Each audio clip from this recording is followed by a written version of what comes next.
जय हिंद। एक बार फिर से आप सभी का वैम जीएस रिसर्च सेंटर पर स्वागत है। आज है 9 अप्रैल। तो 9 अप्रैल से बनने वाले जितने भी महत्वपूर्ण करंट हैं, इस वीडियो में हम उन प्रश्नों का डिस्कस करेंगे। आइए विलंब न करते हुए प्रश्नों पर चलते हैं हम सभी लोग। पहला प्रश्न यहाँ पर दिया गया है, हाल ही में किस बैंक द्वारा दीनदयाल अंत्योदय योजना राष्ट्रीय ग्रामीण आजीविका मिशन द्वारा एमएसजी लिंकेज में सर्वप्रथम प्रदर्शन करने वाला बैंक घोषित कर दिया गया है? तो आपका जवाब हो जाएगा एचडीएफसी। तो अभी मैंने हाल ही में आपको बताया था एचडीएफसी की स्थापना कब हुई थी, तो आप सभी लोग कमेंट करेंगे एचडीएफसी की स्थापना कब हुई थी, ठीक है ना। हाल ही में किस बैंक द्वारा दीनदयाल अंत्योदय राष्ट्रीय ग्रामीण आजीविका मिशन द्वारा एसएसजी लिंकेज में सर्वप्रथम प्रदर्शन करने वाला बैंक घोषित किया गया? तो आपका जवाब हो जाएगा एचडीएफसी।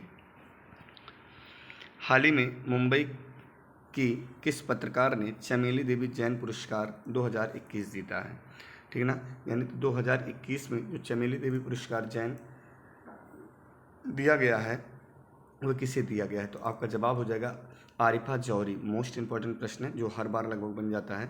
तो चमेली देवी जैन पुरस्कार 2021 का आरिफा जौहरी प्राप्त की हैं, याद रखेंगे सभी लोग। और ये मुंबई की किस पत्रकार को, तो याद रखना ये मुंबई की पत्रकार हैं, ठीक है। पत्रकारिता के क्षेत्र में जो सबसे बड़ा पुरस्कार है वह पुलित्जर पुरस्कार है, यह भी माइंड में आप लोग रखेंगे। क्लियर है, सभी लोग बोलेंगे पत्रकारिता के क्षेत्र में सबसे बड़ा पुरस्कार पुलित्जर पुरस्कार। क्लियर, आगे चलें हम लोग। अब 2020 में किसे दिया गया था? तो 2020 में यह नीतू सिंह को दिया गया था। किसको दिया गया था? नीति सिंह को। अगले प्रश्न पे चलते हैं हम सभी लोग। हाल ही में केंद्र सरकार ने 100 से अधिक सिस्टम और हथियारों की कौन सी सूची जारी की है? तो याद रखिएगा तीसरी सूची जारी की है। हाल ही में केंद्र सरकार ने 100 से अधिक सिस्टम और हथियारों की कौन सी सूची जारी की है? तो तीसरी सूची, जबकि पहली लिस्ट 2022 में जारी की गई थी, ठीक है ना, याद रखेंगे सभी लोग, यानी प्रारंभ में किया गया है, ठीक।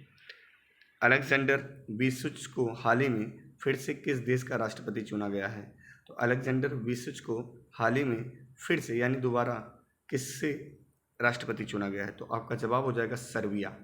तो अलेक्जेंडर विसिच कहाँ के राष्ट्रपति हैं? तो आपका जवाब हो जाएगा सर्बिया के हैं। कहाँ के हैं? सर्बिया के हैं। अलेक्जेंडर विसुच, याद रखना है, अच्छा प्रश्न है। अलेक्जेंडर विसुच को हाल ही में फिर से किस देश का राष्ट्रपति चुना गया है? तो आपका जवाब हो जाएगा सर्बिया का राष्ट्रपति चुना गया है।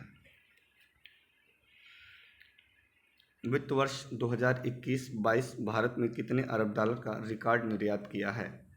तो वित्त वर्ष 2021-22 भारत में कितने अरब डॉलर का रिकॉर्ड निर्यात किया है? तो आपका जवाब हो जाएगा 418 अरब डॉलर। जबकि भारत का आयात भी कितना है? 610 अरब डॉलर के साथ रिकॉर्ड को छू गया है।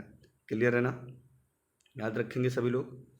वित्त वर्ष 2021-22 भारत में कितने अरब डॉलर का निर्यात और आयात की बात कर लेगा तो 610 और निर्यात की बात कर लेगा तो 418, ठीक है ना। निर्यात कितना किया है? तो आपका जवाब हो जाएगा 418 और आयात कितना किया है? तो 610 अरब डॉलर। Clear point. हाल ही में पशुपालन और डेयरी विभाग ने किस राज्य में one health pilot project launch किया है? हाल ही में पशुपालन और डेयरी विभाग ने किस राज्य में one health pilot project launch किया है? तो आपका जवाब हो जाएगा उत्तराखंड। क्या बोलेंगे? उत्तराखंड। तो अभी आप कमेंट करेंगे कि पुष्कर सिंह धामी को कहाँ का मुख्यमंत्री नियुक्त किया गया है, ठीक है ना। और दूसरा बात, फूलों की घाटी कहाँ पर स्थित है? तो उत्तराखंड में स्थित है। उत्तराखंड उत्तर प्रदेश से कब अलग हुआ था? तो याद रखना आप लोग 9 नवंबर सन 2000 को ये 27वें राज्य के रूप में अलग हुआ था 13 जिलों के साथ। किससे? उत्तर प्रदेश से अलग हुआ था। 1 नवंबर, फिर 9 नवंबर, फिर 15 नवंबर। 1 नवंबर को कौन अलग हुआ था? तो याद रखिएगा छत्तीसगढ़। किससे अलग हुआ था? मध्य प्रदेश से। 15 नवंबर सन 2000 को कौन अलग हुआ था? तो आपका जवाब हो जाएगा 15 नवंबर सन 2000 को कौन अलग हुआ था? तो आपका जवाब हो जाएगा झारखंड। किससे अलग हुआ था? बिहार से। क्लियर है ना। 1/9/15 सन 2000 सन 2000 सन 2000। क्लियर है ना। सबसे पहले छत्तीसगढ़, फिर उत्तराखंड, फिर झारखंड। क्लियर। जो 26वां 27वां 28वां राज्य के रूप में आए थे। इसके बाद 2 जून 2014 को आंध्र प्रदेश से तेलंगाना अलग होता है, ठीक है, 29वें राज्य के रूप में। Clear point. हाल ही में केंद्रीय वाणिज्य उद्योग मंत्री पीयूष गोयल किस देश की 3 दिवसीय यात्रा के लिए रवाना हुए हैं? हाल ही में केंद्रीय वाणिज्य उद्योग मंत्री पीयूष गोयल किस देश की 3 दिवसीय यात्रा के लिए रवाना हुए हैं? तो आपका जवाब क्या हो जाएगा? ऑस्ट्रेलिया। किसके लिए? ऑस्ट्रेलिया।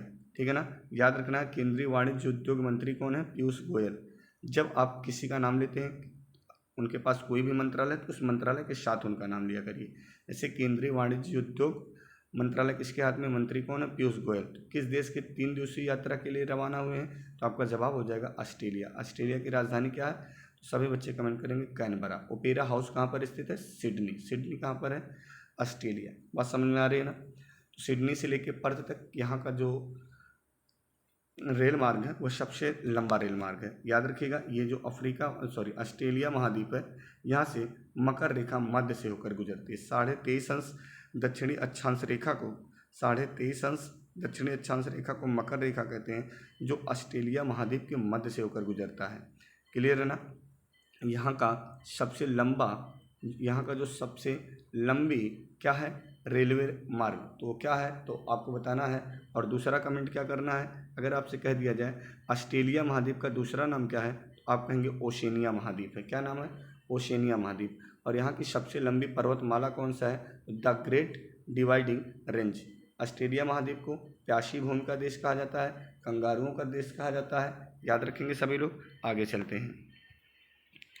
हाल ही में के बिरला फाउंडेशन ने बिरला फाउंडेशन ने प्रसिद्ध कवि और साहित्यकार को प्रतिष्ठित सरस्वती सम्मान 2021 से सम्मानित करने का घोषणा की है। याद रखने का पॉइंट सबसे पहले ये है कि के बिरला फाउंडेशन द्वारा ही सरस्वती सम्मान और बिहारी पुरस्कार, व्यास पुरस्कार दिया जाता है। ठीक है ना। माइंड में रखे रहेंगे। कौन कौन सा मैंने बोला? सरस्वती सम्मान, बिहारी पुरस्कार, व्यास पुरस्कार। के बिरला फाउंडेशन ने प्रसिद्ध कवि और साहित्यकार को प्रतिष्ठित सरस्वती सम्मान 2021 को सम्मानित करने की घोषणा की है। तो प्रोफेसर रामदरस मिश्रा। किसको भैया? प्रोफेसर रामदरस मिश्रा को। याद रखेंगे सभी लोग। एक बार पुनः बोल रहे हैं, के बिरला फाउंडेशन द्वारा ही सरस्वती पुरस्कार, व्यास पुरस्कार, बिहारी पुरस्कार दिए जाते हैं। ठीक है ना। और 2021 का जो सरस्वती सम्मान है वह के बिरला फाउंडेशन द्वारा प्रोफेसर रामदरस मिश्रा को दिया जाता है। नोट कर लेंगे सभी लोग अच्छे से। क्लियर है। अब वो भी आपके सामने आ जाएंगे 1-2 दिन में। हाल ही में किस राज्य में गणगौर पर्व धूमधाम से मनाया गया है? तो ये गणगौर पर्व कहाँ पे मनाया जाता है? राजस्थान में। कहाँ पे मनाया जाता है? तो आपका जवाब हो जाएगा राजस्थान में। राजस्थान की राजधानी क्या है? जयपुर। ठीक है ना। जयपुर को क्या कहा जाता है? पिंक सिटी के नाम से जाना जाता है। क्या कहा जाता है? पिंक सिटी के नाम से जाना जाता है। याद रखिएगा, ऐसा माना जाता है, कहा जाता है, इतिहास में दर्ज है, अगर मेवाड़ राजवंश ना होता तो सनातन धर्म ना होता। ठीक है ना। तो मेवाड़ राजवंश कहीं ना कहीं सनातन धर्म को लेके सबसे ज़्यादा अग्रिम भूमिका निभाए हैं। किसके द्वारा बैंक के भीतर डिजिटल बैंक के निर्माण की घोषणा की गई है? किसके द्वारा बैंक के भीतर डिजिटल बैंक के निर्माण की घोषणा की गई है? तो आपका जवाब क्या हो जाएगा? Union bank of India.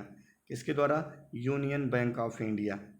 किसके द्वारा बैंक के भीतर डिजिटल बैंक के निर्माण की घोषणा की गई है? तो union bank of India. Bharat ने किस देश को अपशिष्ट जल उपचार संयंत्र स्थापित करने के लिए वित्तीय सहायता प्रदान की है? तो आपका जवाब हो जाएगा नेपाल। नेपाल की राजधानी क्या है? काठमांडू। भारतीय यानी सनातन धर्म की ननिहाल कहाँ माना जाता है? नेपाल। क्यों? जो माता सीता जी थी वो कहाँ की थी? काठमांडू की थी। बात समझ में आ रही है सबको ना। भारतीय वैज्ञानिकों ने किसके साथ मिलकर एक भूतिया आकाशगंगा की खोज की है? ठीक है ना। भारतीय वैज्ञानिकों ने किसके साथ मिलकर एक भूतिया आकाशगंगा की खोज की है? फ्रांसीसी वैज्ञानिक के साथ। फ्रांस की बात है तो फ्रांस की राजधानी है पेरिस। पेरिस किस नदी के तट पर स्थित है? शीन। इसे क्या कहा जाता है? सुरा और सौंदर्यों का देश। फ्रांस को लघु यूरोप की भी संज्ञा दी जाती है। तो आइए बात कर लेते हैं, भारतीय वैज्ञानिकों ने किस देश के साथ मिलकर भूतिया आकाशगंगा की खोज की? तो फ्रांसीसी वैज्ञानिक। आकाशगंगा का नाम UVITJ 2022 रखा गया है। ठीक है ना। यह कम डिस्क घनत्व के कारण भूत की तरह दिखाई देता है। यह लगभग 136 मिलियन प्रकाश वर्ष की दूरी पर स्थित है। ठीक है ना। कितने दूरी पर स्थित है याद रखना आप लोग? 136 मिलियन प्रकाश वर्ष। नाम याद रखना है। ठीक है, नाम याद रखना है सबको। और किस देश के साथ, ये पॉइंट याद रखना है। क्लियर। और यह डिस्क घनत्व के कारण, इसके यह कम डिस्क घनत्व के कारण भूत की तरह दिखाई देता है। इसका नाम भूत या आकाशगंगा रख दिया गया है। क्लियर। चलिए अब आगे शायद ये लास्ट प्रश्न था। हाँ बिल्कुल। तो यहीं पे सेशन समाप्त करते हैं। Best of luck. हंसते रहिए, मुस्कुराते रहिए। वीडियो पसंद आए तो वीडियो को शेयर करना ना भूलें। जय हिंद।